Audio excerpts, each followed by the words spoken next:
À Ungersheim, 2200 habitants, cela fait 10 ans que l'on est entré dans la transition énergétique. Et la mascotte de ce village précurseur, c'est Richelieu, un cheval destiné entre autres au ramassage scolaire. C'est un vecteur de sensibilisation, quoi. Il apporte de l'humanité dans les relations. Élu maire depuis 1989, Jean-Claude Mensch a largement contribué à la révolution verte de sa commune. Sa dernière réalisation en date, l'installation de cette centrale photovoltaïque, la plus grande d'Alsace.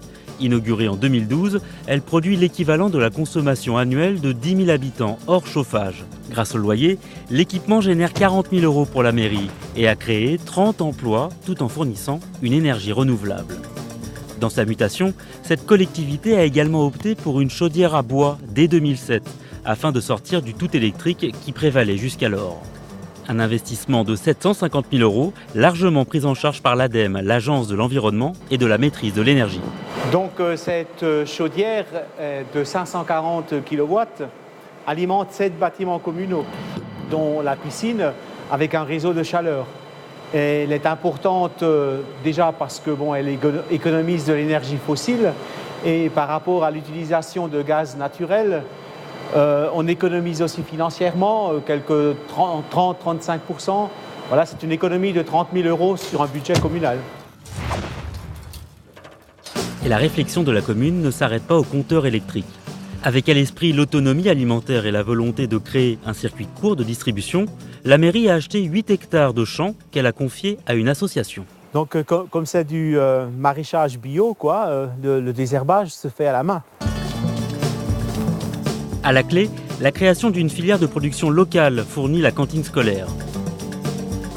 Et 40 emplois ont été créés dans le cadre de la réinsertion professionnelle. 10 ans après le début de sa transformation, Ungersheim affiche un bilan carbone flatteur, 3000 tonnes de CO2 rejetées en moins par an.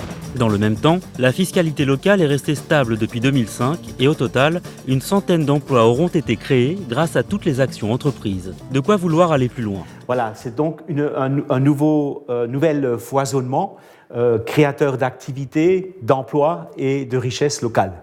Il y a un côté exaltant dans l'opération. C'est une envie de relever des défis et de montrer qu'on peut toujours faire mieux, quoi. Si Ungersheim est un bon exemple de transition énergétique réussie, l'étendre à tout le territoire va nécessiter une politique ambitieuse et onéreuse. Ce qu'il faut se dire, c'est que c'est des dizaines de milliards d'euros par an pour réussir la transition énergétique, mais que chaque année, déjà, on met des dizaines de milliards d'euros sur les questions énergétiques. Et que si, par exemple, on décidait de garder les centrales nucléaires, ça serait aussi une centaine de milliards d'euros. Il s'agit simplement de les réorienter. C'est répondre aux défis climatiques. Parce que si nos sociétés ne répondent pas aux défis climatiques, il n'y a pas, à la fin du XXIe siècle, d'avenir pour nos petits-enfants. Début des débats, le 10 février.